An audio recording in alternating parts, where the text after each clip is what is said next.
ঝিনুক তো অনেকেই দেখেছেন, তবে জানেন কি ঝিনুকের মধ্যে মুক্তা নামক এক ধরনের রত্ন সৃষ্টি হয়। রত্ন সাধারণত খনি থেকে আহরণ করা হয়, কিন্তু মুক্তা এক্ষেত্রে সম্পূর্ণ আলাদা। মুক্তা ঝিনুকের পেটের মধ্যে সৃষ্টি হয়।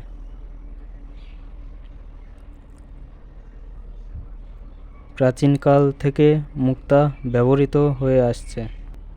প্রাচীনকালে মুক্তা সাধারণত ঔষধ এবং রত্ন হিসেবে ব্যবহৃত হতো। প্রাচীনকালে সমুদ্র, নদী ও হ্রদ থেকে সংগৃহীত ঝিনুক থেকে মুক্তা আহরণ করা হতো। বর্তমানে মুক্তা চাষ করা হচ্ছে। ঝিনুকের মধ্যে মুক্তা চাষ একটি লাভজনক ব্যবসাও বটে।